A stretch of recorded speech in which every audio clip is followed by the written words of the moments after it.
Cedo la palabra al doctor Eduardo González Pierre.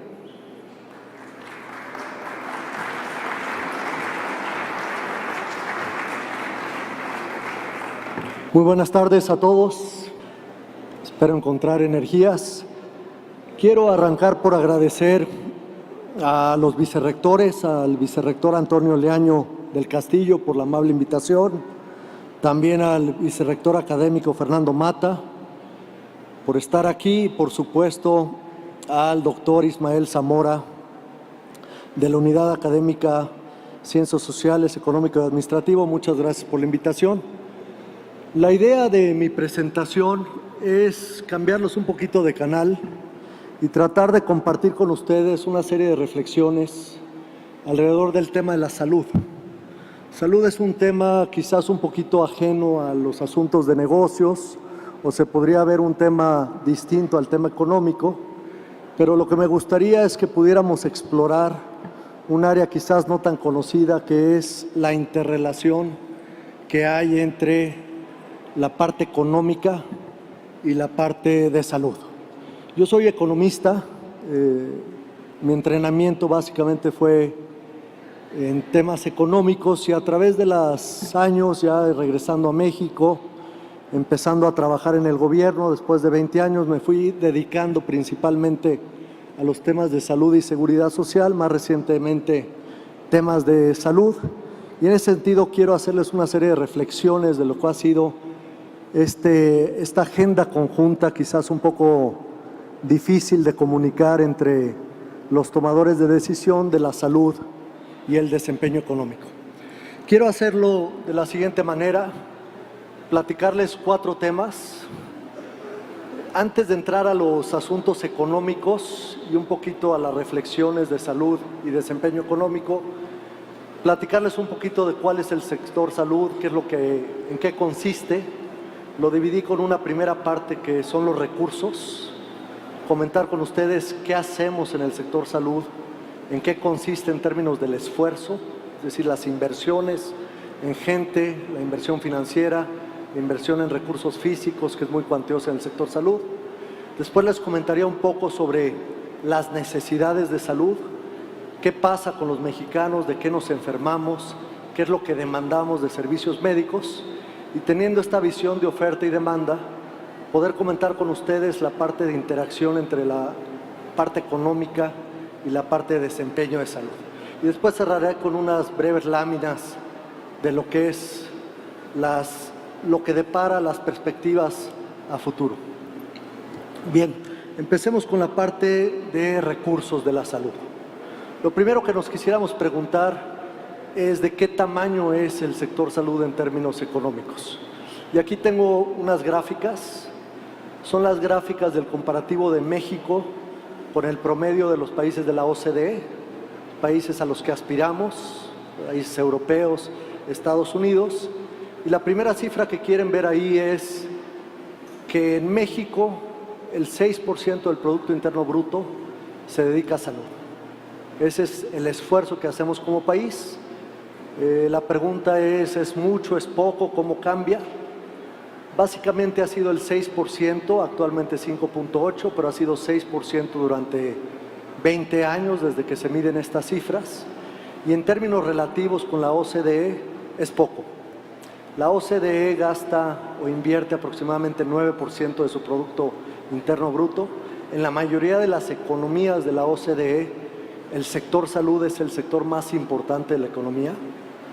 En Estados Unidos, por si no tienen la cifra, el sector salud se lleva 18% del Producto Interno Bruto, es decir, casi uno de cada 5 dólares que se producen es el sector salud, y el promedio es 9, es decir, estamos abajo de ese promedio.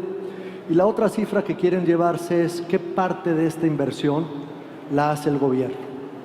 Y en México aproximadamente la mitad de todo lo que gastamos en salud es inversión pública, viene de los distintos órdenes de gobierno, y en los países de la OCDE es aproximadamente 2/3 partes. El primer mensaje es: en México invertimos poco, 6%, y la mitad es del gobierno, mientras que en otros países una participación más alta es la parte de gobierno. Ahora, siguiente dato interesante es qué quiere decir eso en términos totales. Aquí tengo ya la cifra no en porcentajes, sino en dólares ajustados por paridad de compra, y aproximadamente gastamos en la parte pública como $500 por persona por año. Es poco dinero. Lo que quieren ver ahí es que las tendencias en México son planas, mientras que el resto de los países de la OCDE invierten cada vez más en salud. Y eso es muy claro porque los economistas tenemos un término que se llama que los bienes donde la participación crece proporcionalmente conforme crece el ingreso se les llaman bienes superiores, y salud es uno de ellos.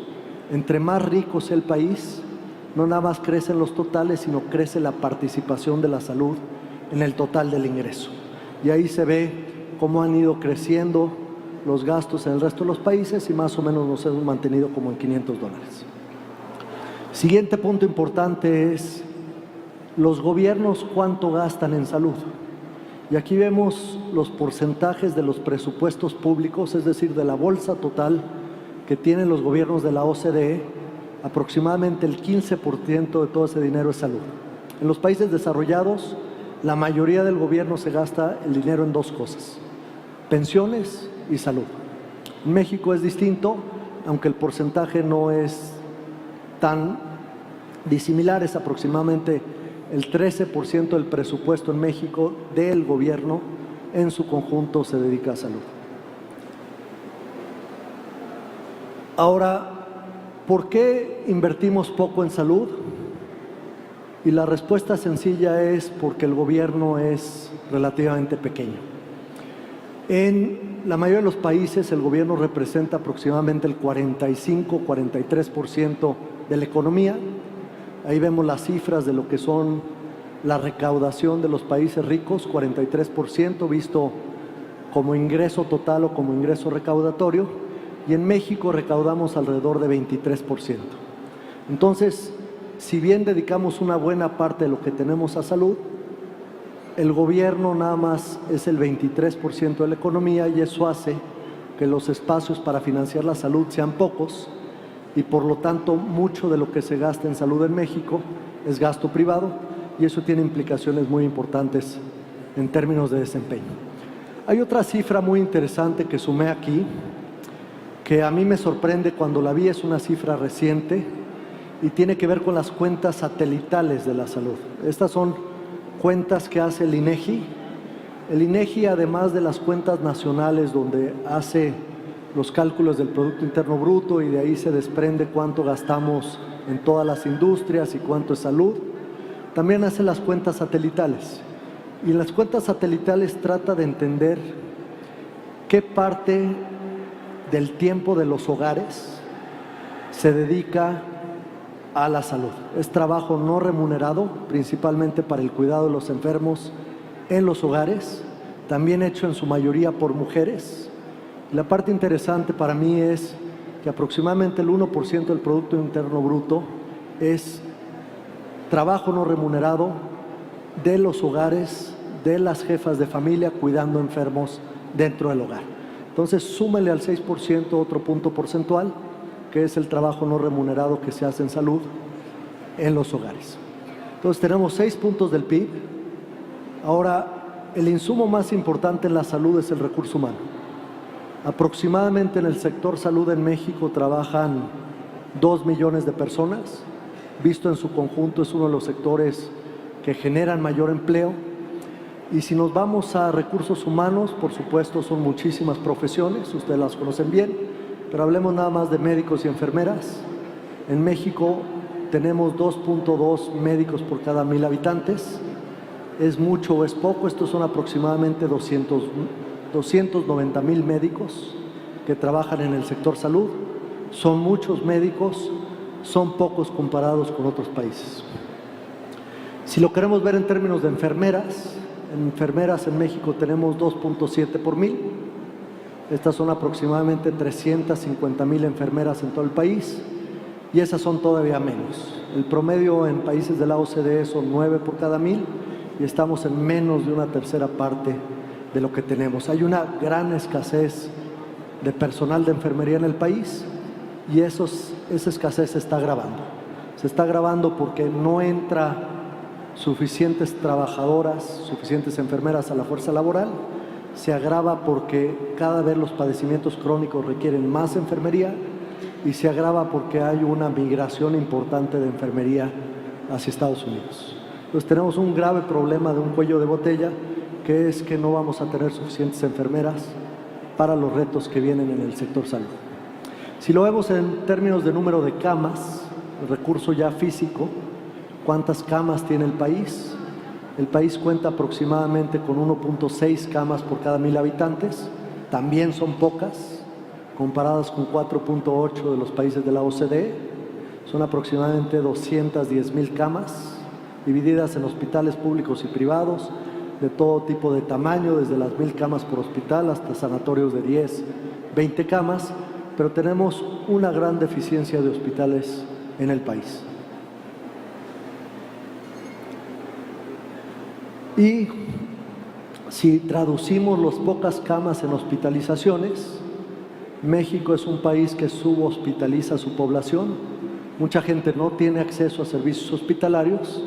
Se hospitalizan 53 personas de cada 1,000 y vemos que es menos de la tercera parte de la hospitalización que se genera en otros países. Entonces no es coincidencia que tengamos una combinación de poco recurso financiero, 6%, pocos médicos, pocas enfermeras, pocos hospitales, poca hospitalización, y le puedo seguir. Podemos hablar de resonancias magnéticas, de acceso a medicamentos, de dispositivos, de nutriólogos, etc. En general la idea es invertimos poco como país hacia la salud. Y eso va a ser una preocupación, quédese con esa idea, porque cuando les planteé qué quiere decir eso en términos económicos, la conclusión es, si subinvertimos en salud, vamos a tener un desempeño económico deficiente. El sector es público y es privado. Hay una dicotomía interesante, quizás una contradicción.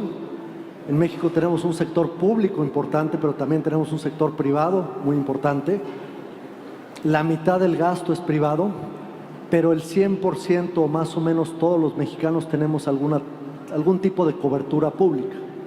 Los 120 millones de mexicanos que somos, 120, 130, todos tenemos o IMSS, o ISSSTE, o Seguro Popular, o Pemex, o Fuerzas Armadas, o un seguro privado, pero en general hay cobertura para toda la población, excepto algunos casos de poblaciones difíciles. Y sin embargo, la población cubierta, que ya paga por esos servicios vía impuestos, usa servicios privados. Y aquí vemos la gráfica del ENSANUT, la encuesta del 2012. No tenemos la del 2018, la ENSANUT se hace cada 6 años. Vamos a ver las cifras el próximo año. Pero una buena parte de la gente que tiene cobertura del IMSS, del ISSSTE o algún otro esquema público decide pagar privadamente por la salud. Del lado izquierdo tenemos las instituciones, IMSS, ISSSTE, Seguro Popular, Pemex, por atención primaria, primer contacto, y del lado derecho tenemos hospitalización. La conclusión es que aproximadamente una tercera parte de la gente que tiene servicio público prefiere ir al médico privado, y aproximadamente un 14% de la gente que tiene acceso a hospitalización pública prefiere hospitalizarse de forma privada. Entonces, la forma de entender el sector privado es toda la insatisfacción, ya sea por oportunidad del servicio o por niveles de calidad, que la gente que ya tiene cobertura prefiere hacerla de forma privada.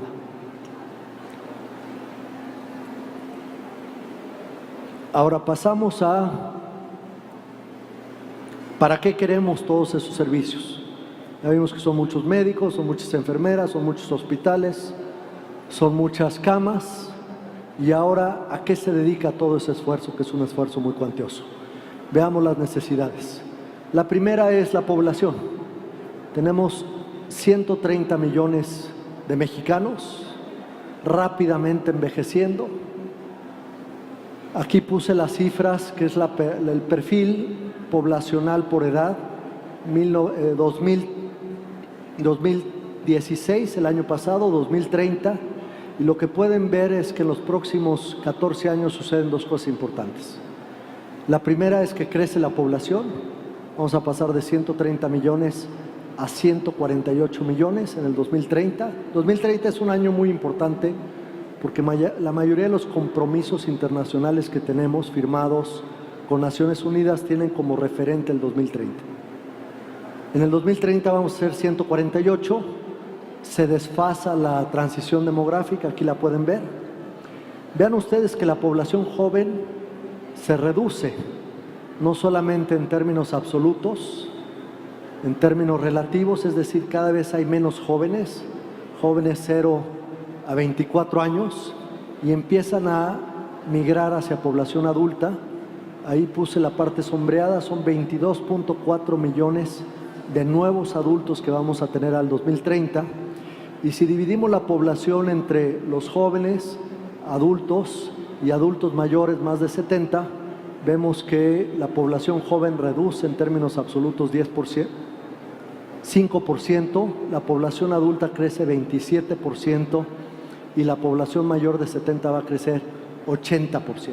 Entonces, primer tema es mucha población y población con necesidades cambiantes, principalmente asociadas al envejecimiento. Segundo punto muy importante. Esta población es población activa, este es nuestro bono demográfico. Lo que podemos ver, y lo empecé a empatar entre lo que es el cambio poblacional y el mercado laboral, lo que vemos en la línea azul es el perfil de ingreso de la población. O sea, si empezamos a preguntar cuál es el ingreso por edad, llegamos a la gráfica azul. La gente por lo regular tiene 0 ingresos hasta los 14 años, empieza a trabajar, el pico de la productividad medida en ingreso es aproximadamente a los 49 años y de ahí empieza a bajar hasta los 78, 50 años, hasta donde se mide. Entonces, exactamente la población que está entrando es la población más productiva medida por ingreso. Y lo que hice en la línea gris es poner las ganancias de salud que tiene cada grupo etario. Entonces, lo que podemos ver en la línea gris son los cambios en mortalidad que hemos observado de 1990 a 2013, y las cifras arriba quiere decir las ganancias en mortalidad. Las principales ganancias en mortalidad han venido de la población infantil. Una gran historia de éxito, la mortalidad infantil ha bajado mucho y lo vemos en el primer pico, pero la población adulta no ha tenido grandes ganancias. Y luego tenemos un poco de ganancias hacia población adulta mayor y lo demás. Entonces, tenemos un grave problema porque no estamos mejorando, y lo vamos a ver un poquito más adelante, la salud de nuestros adultos en edad productiva. Esa población no ha ganado mucho y de hecho lo vamos a ver un poquito más adelante. Muchos de los adultos mayores de hecho están perdiendo salud en términos absolutos. Algo parecido a lo que escuchamos en la presentación del premio Nobel Angus Deaton. Hay poblaciones en edad productiva que están reduciendo su expectativa de vida. Ahora, para medir la salud, suena algo fácil.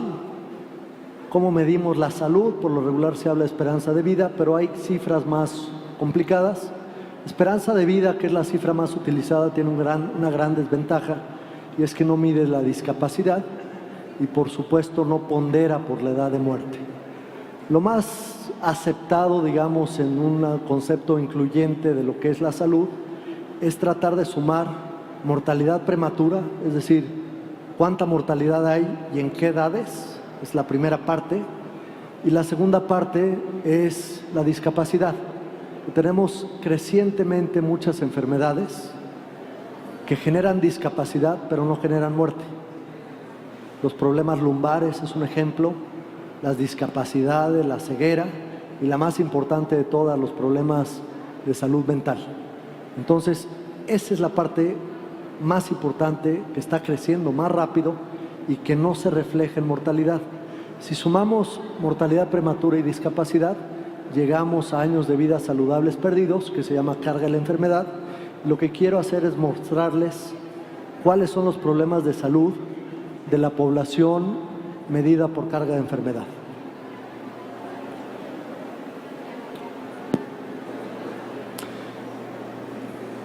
En esta gráfica vemos el comparativo de lo que eran las principales causas de salud, la suma, en 1990 y en el 2013. Aquí ven cosas muy interesantes. Los colores son importantes. Los rojos son las enfermedades infecciosas, llamadas transmisibles. Los naranjas son las crónicas o no transmisibles. Y las grises son las lesiones. Son las tres grandes blocos. Lo primero que van a ver del lado izquierdo es que en 1990 el principal problema de salud eran las enfermedades diarreicas. Las principales muertes estaban asociadas a niños y los niños se morían por problemas de infecciones que generaban diarrea. Esa es la principal causa de muerte.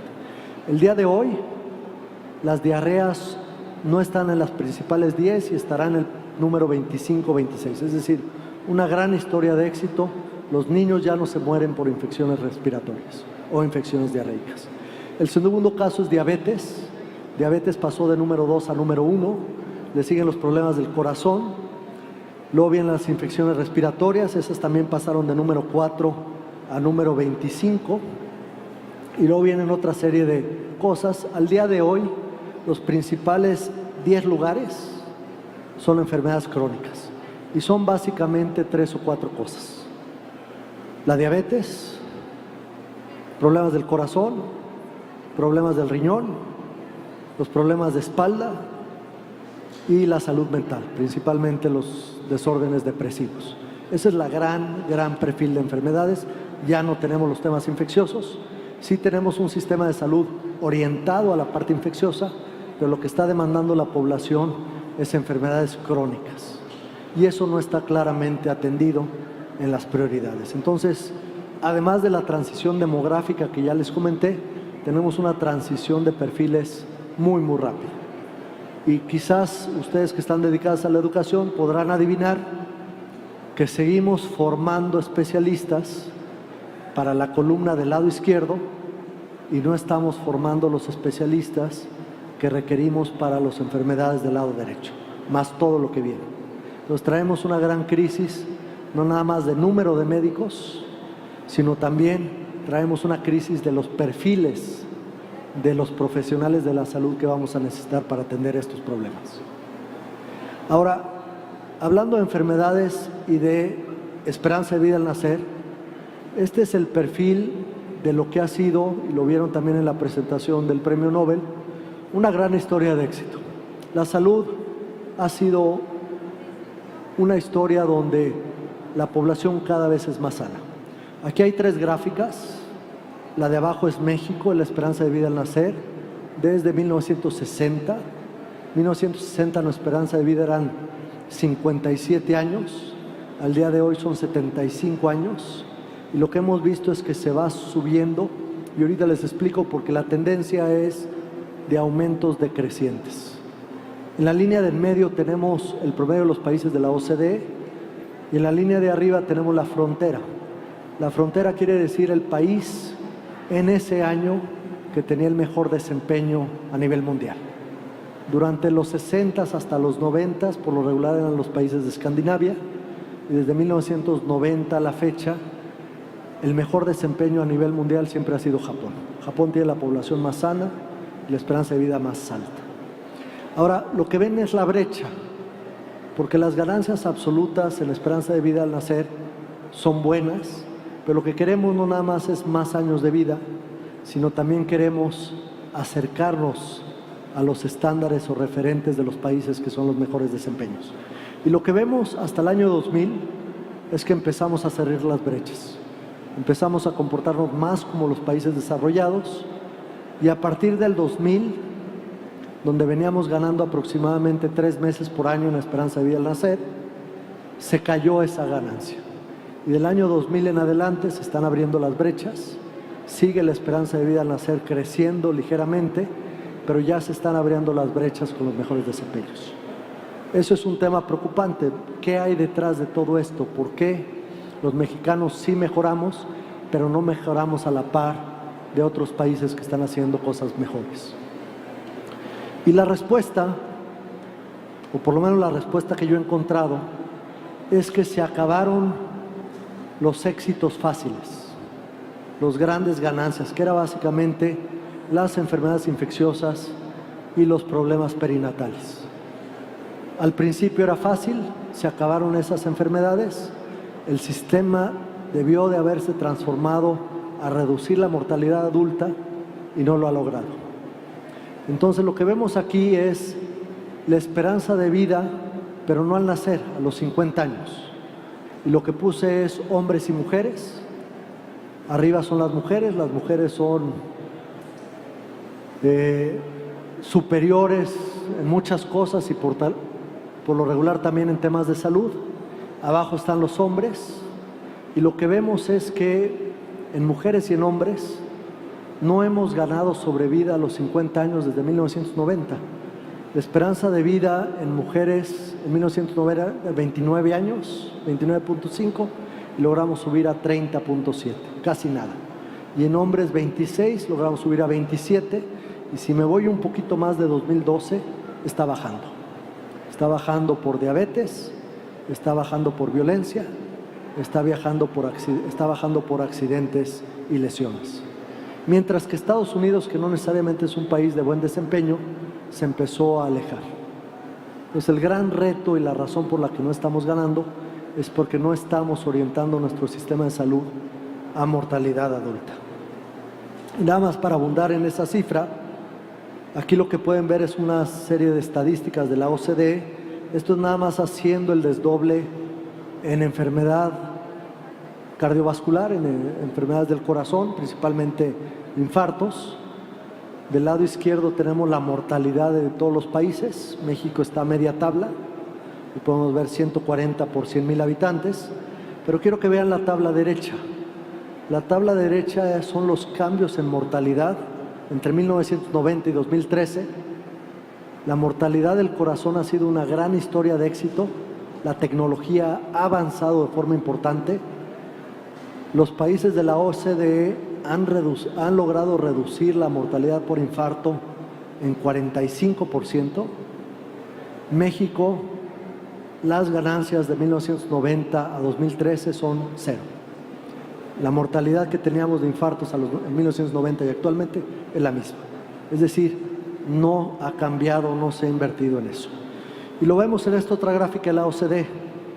Esta es una estadística muy interesante, que es la mortalidad de todos los pacientes que ingresan al hospital por infarto mayores de 45 años y cuál fue el desenlace a los 30 días después de internados.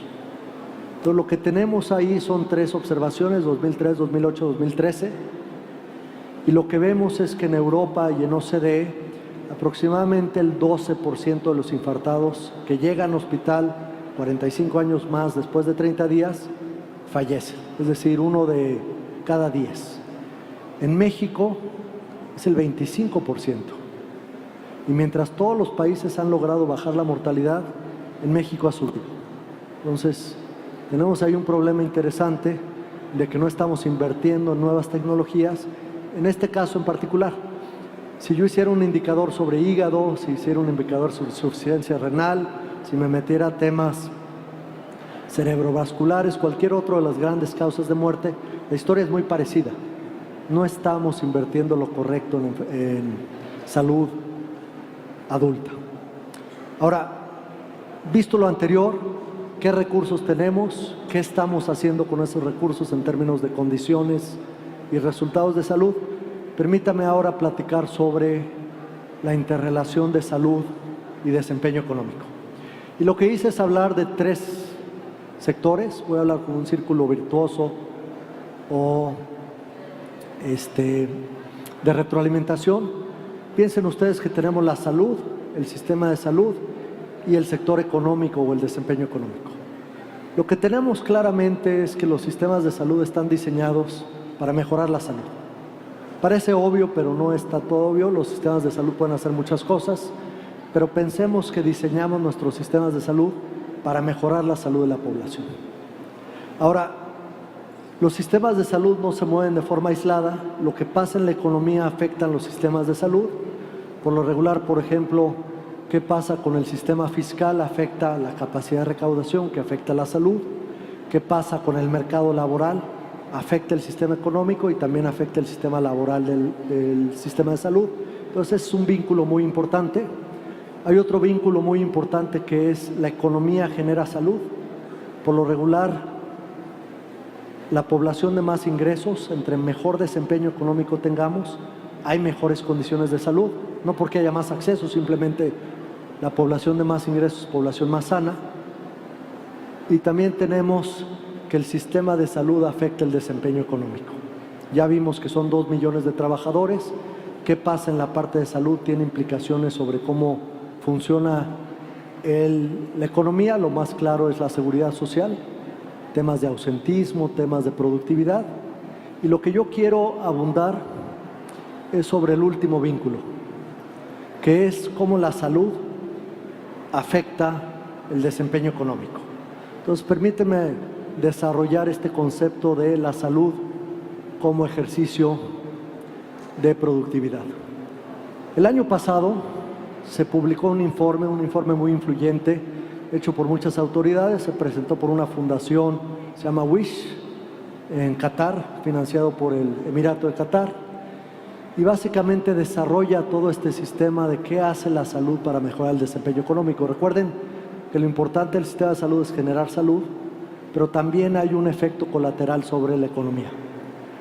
Lo primero que hay que entender es que la salud afecta indirectamente la economía a través de varios vínculos. Son por lo regular 5, se los describo brevemente. La salud es un gran motor de la educación. Hay ya evidencia muy contundente, por ejemplo, en los primeros 1000 días de existencia. Si uno entiende qué pasa los primeros 9 meses, los primeros 270 días, y luego le suma los primeros 2 años de vida después del parto, suma esos 1000 días, y esos 1000 días son básicos, son cruciales para entender desempeño escolar. Si durante la parte de la gestación, la parte de la nutrición de la madre hubo deficiencias, si en el parto hubo carencias, o si los primeros años de vida hubo mala intervención, un problema de salud fuerte, desnutrición, el desempeño educacional va a ser muy distinto. Entonces la salud empieza antes del nacimiento, empieza con las capacidades cognitivas de los niños, y eso se alimenta en la educación, y sabemos que la educación también es un motor del desarrollo económico. El segundo canal es la productividad. La salud afecta la productividad laboral. Hay un estudio reciente sobre los trabajadores de las ensambladoras del Bajío, y lo que arroja ese estudio es que los trabajadores con obesidad en el Bajío, que trabajan para la industria maquila, las ensambladoras, son entre 30 y 40% menos productivos que los trabajadores que no tienen problemas de obesidad. Nos vamos a diabetes, nos vamos a otro montón de temas. La población sin salud, con discapacidades, es población menos productiva. Tercer vínculo es la inversión o el ahorro. La salud afecta las decisiones de cuánto ahorra uno. Si hay salud, hay mucho más expectativa de vida. Por lo regular, entre más salud se aumenta el nivel de ahorro, la tasa de ahorro, y también la inversión en capital está afectada por el entorno de la salud. Los empresarios, y principalmente la inversión extranjera, quiere invertir donde hay entornos saludables. Cuando hay inversiones en África, si la población está afectada por VIH, por ejemplo, las inversiones bajan. Entonces el entorno de la inversión de las empresas tiene que ver con el ambiente que hay de situaciones de salud. Los recursos humanos también se liberan con condiciones de salud. La salud permite que se hagan ciertas decisiones de liberar recursos, principalmente en agricultura. Hay un caso que quizás no conocen, pero cuando se quiso hacer el canal de Panamá, empezó a principios del siglo pasado, iniciaron los franceses. Los franceses no pudieron hacer el canal de Panamá por razones de salud. Simplemente había tal cantidad de malaria y de fiebre amarilla que no podían los trabajadores mantenerse productivos. Francia abandona el proyecto del Canal de Panamá, entran los americanos y lo que hacen los americanos es primero hacer la OPS, la Organización Panamericana de la Salud. Con la Organización Panamericana de la Salud empiezan las brigadas para reducir el mosquito.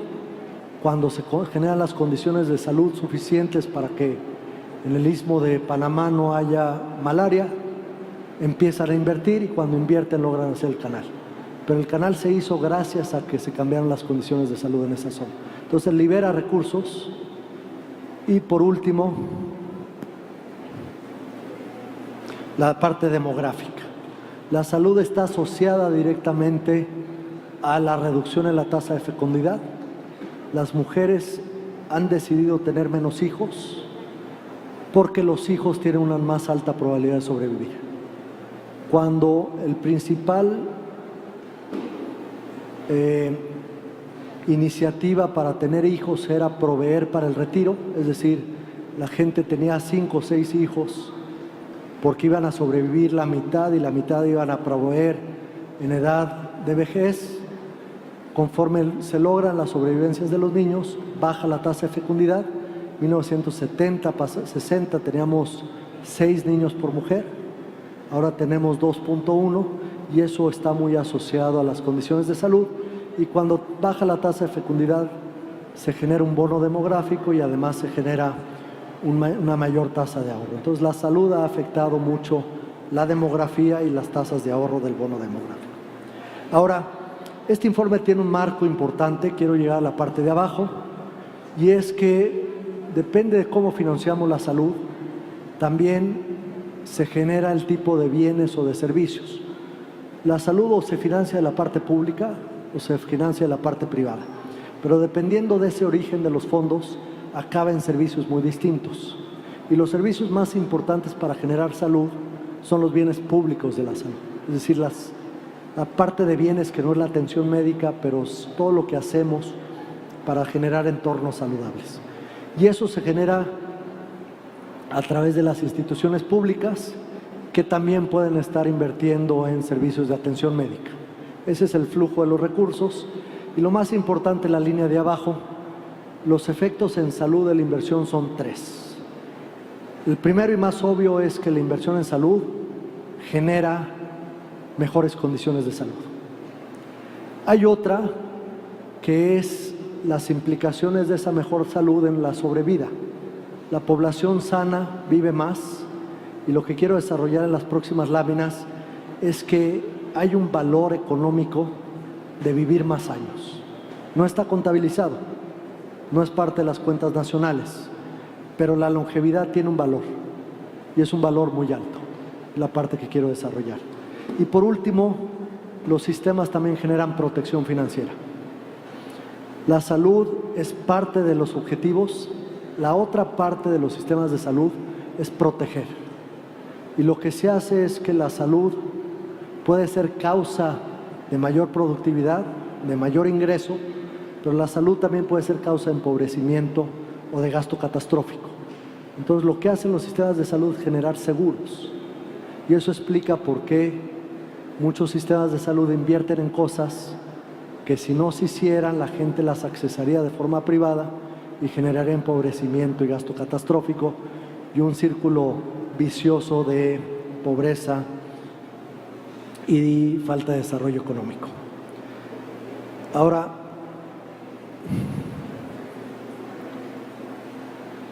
déjenme desarrollar la segunda parte, que es el valor de la longevidad, y es porque es la parte más importante. Déjenme explicarles esta lámina. En la parte de arriba tenemos la historia del PIB per cápita desde 1910 al 2014. Y hay 2 cortes. Quiero que vean el corte de 1950. Y en la parte de arriba lo que vemos es que en 1950, estos son dólares, PIB per cápita en dólares ajustados por paridad de compra, es decir, lo mismo en cada año, vale lo mismo, era de 4.4 miles, no se fijen tanto en la cifra, Lo importante es que el día de hoy es 4 veces más grande. Es decir, el PIB per cápita en 1950 era 4.4, el día de hoy es 16.5. Abajo tenemos la misma historia, pero en esperanza de vida. En 1950, la esperanza de vida era de 48 años. Hoy es de 75. Entonces, en las dos trayectorias hemos crecido. Son 2 historias de éxito. Tenemos más ingreso per cápita. Ya lo vimos en la presentación, no tanto como Corea, pero nos hemos movido hacia más ingreso por cápita y nos hemos movido hacia más salud, medido por esperanza de vida al nacer. Ahora, la decisión interesante es que si uno le pregunta a la audiencia, y se ha hecho muchas veces, ahorita les explico el resultado, si tuviéramos que escoger entre vivir con las condiciones del PIB de ahora y la salud de 1950, o al revés, ¿qué escogeríamos? Es decir, la decisión es esta. Puedes vivir con un PIB per cápita, con un ingreso como el de hoy, celulares, transporte, aviones, todas las comodidades que ustedes saben, pero con la tecnología y las condiciones de salud del 1950. Es decir, con una mortalidad de casi 10% de niños, una mortalidad materna altísima. La mayoría de las medicinas que hoy tenemos no existían en 1950. El tratamiento del cáncer era básicamente, cáncer era sentencia de muerte. La gente vivía 48 años, esa es la esperanza al nacer. Entonces, esa es la decisión, ese es un mundo. El otro mundo es, vivamos con la capacidad de ingreso de 1950, 4 veces menos que ahora, pero con las condiciones de salud de hoy. Es decir, la mortalidad de niños ya no se mueren tanto, las condiciones, los hospitales, la tecnología, toda la imagenología, todo lo que se ha hecho, que ha sido espectacular en tecnología. ¿Qué escogerían? ¿Salud de hoy, ingreso de hace 50 años o al revés? Y muy interesantemente, no voy a hacer la encuesta aquí, la población joven tiende a irse más por el ingreso, pero la mayoría de las gentes cuando preguntan, invariablemente en un auditorio, la mitad de la gente escoge una situación, la mitad de la gente escoge otra. Se divide. 50% de la población, que es la parte interesante, 50% de la gente a la que le preguntas preferiría sacrificar el ingreso ganado en los últimos 60 años por tener las condiciones de salud del día de hoy. Eso es algo muy revelador y de alguna forma te dice cuánto estás dispuesto a pagar por vivir 30 años más en esperanza de vida. Eso es un mensaje muy potente, es un mensaje que te dice qué está pasando. Entonces, mucho de lo que hemos crecido, el crecimiento económico, lo podemos dividir en 2 partes. La parte que medimos, que es el crecimiento del PIB, es el 2.5. Ustedes escuchen las estadísticas de la Secretaría de Hacienda, de INEGI, crecemos al 2, al 3, al 4, al 1. Es la parte de la izquierda, es lo que hemos crecido. Y luego viene una parte que es el valor económico de la sobrevida. Es decir, lo que vale para nosotros, no nada más que tengamos más ingresos, sino que tengamos más sobrevida. Y eso es muy, muy importante. Puede llegar a ser igual o mayor que la primera parte. Y quiero enseñarle algunas gráficas de cómo se mide esto y algunas cifras del valor de la mortalidad evitada. Esta es una gráfica tradicional del ciclo de vida económico de las personas. El azul ya lo vieron, es el ingreso sube, empiezan a trabajar las personas a los 14, 15, 16 años, llega a su pico a los 49 y empieza a bajar. Y el consumo es más plano, el consumo es el amarillo. Es como consumen las personas, por lo regular es más plano porque hay fases donde se desinvierte, hay fases donde se invierte más. En edad adulta, por supuesto, se vive y se consume más que la parte del ingreso porque es parte de los esquemas de ahorro previsional. Entonces, eso es el esquema. Ahora, los economistas y los actuarios y los estadistas hemos llegado a una cifra que es, pongámosle valor a la sobrevida. Es decir, si nosotros pudiéramos descontar cuánto vale ese flujo de consumo y de ingresos, podemos llegar a lo que se llama el valor estadístico de la vida. Y es una discusión muy, muy interesante de cuánto vale económicamente un año de vida o la sobrevida. Y son decisiones que se toman todos los días. Cuando una persona decide o no decide asegurarse, le pone un valor intrínseco a la vida. Cuando un trabajador decide cambiarse de un trabajo de bajo riesgo y se cambia a un trabajo de alto riesgo por un poco más de sobresueldo, ese sobresueldo implícitamente está evaluando la vida. Más riesgo de morir, más ingreso. Y se puede construir el valor estadístico de la vida, que es este. Eso es lo que vale económicamente la vida en cada edad. Y se va agotando, sube, tiene su joroba, baja. Es en términos económicos descontar en valor presente, es decir, el flujo a futuro lo va reduciendo como si fuera una inversión y llegas a esta gráfica año con año. Entonces, quédense con esa gráfica en la mente. Déjenme irme a la siguiente gráfica.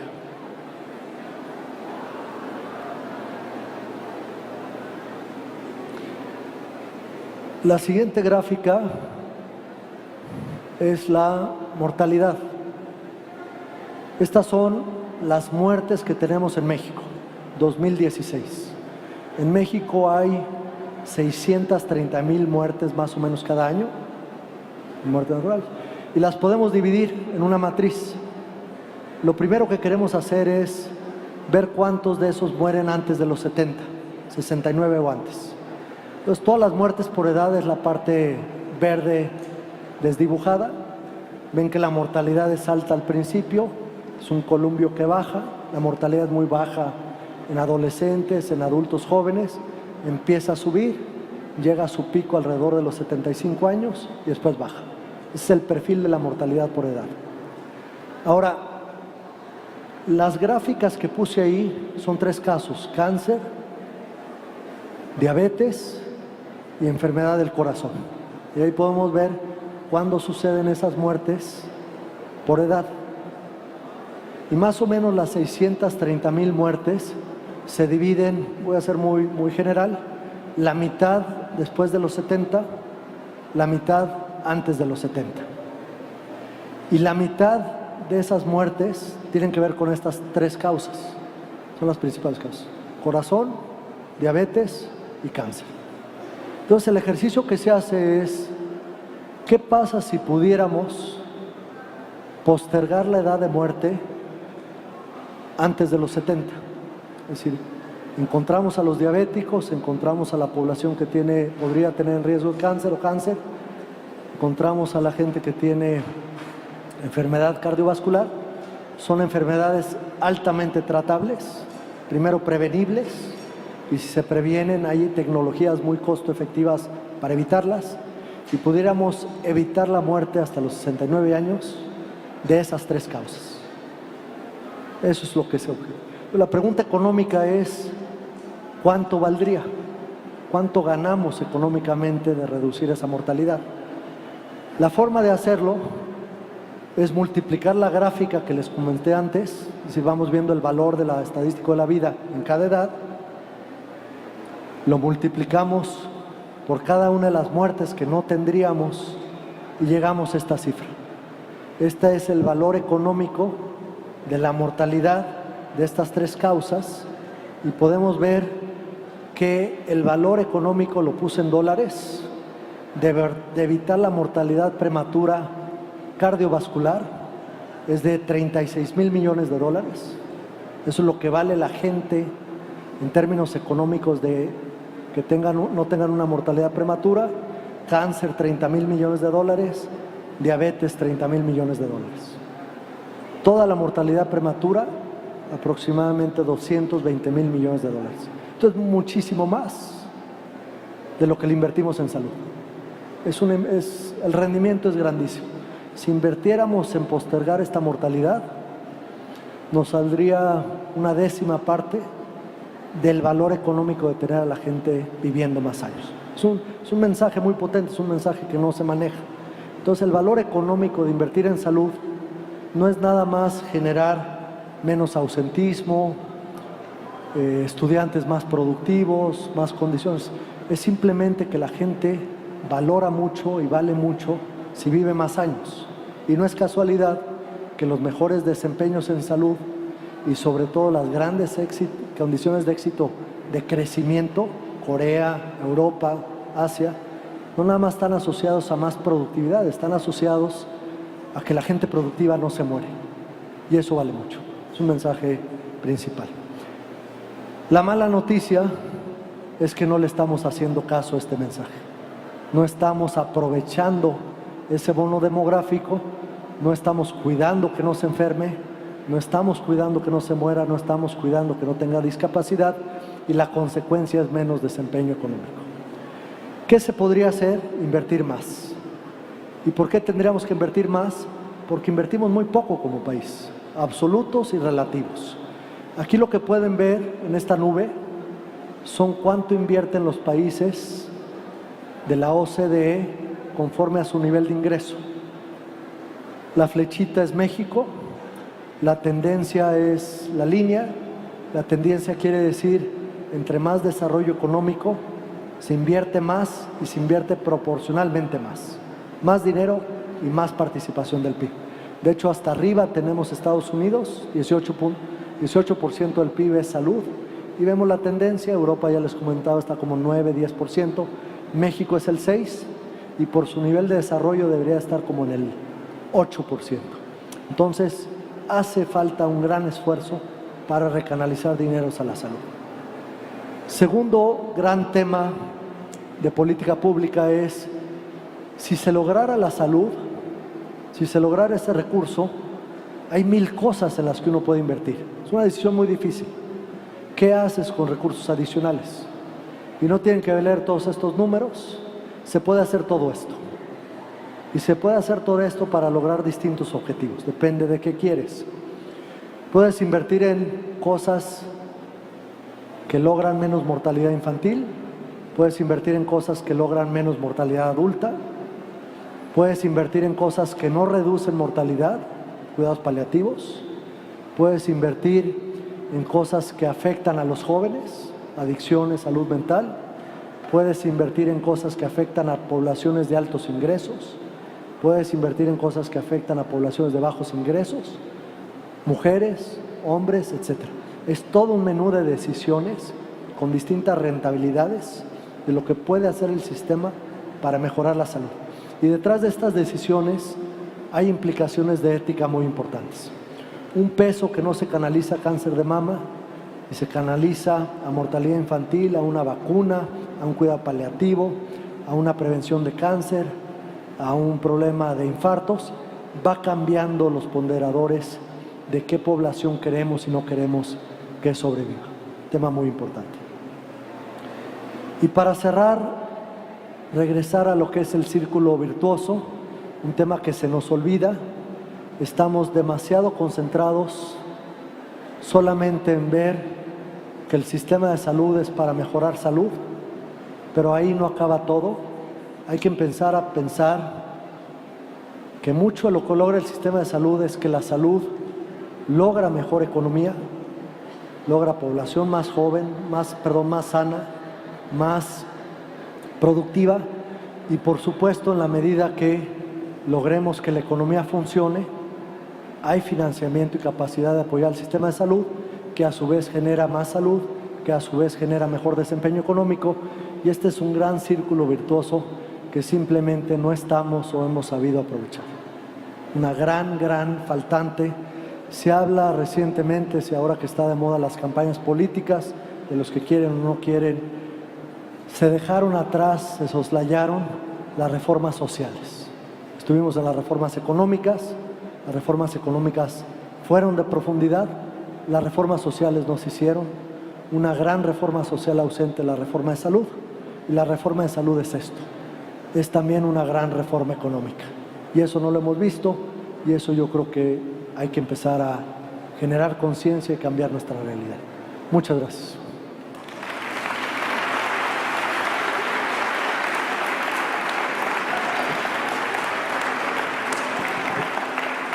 Agradecemos al doctor Eduardo González Pier por su interesante conferencia y procederemos a una sesión de preguntas y respuestas. ¿Qué tan importante es el turismo médico o de salud en México? Muy importante. Turismo es uno de los grandes potenciales que no se han manejado. No es un tema fácil.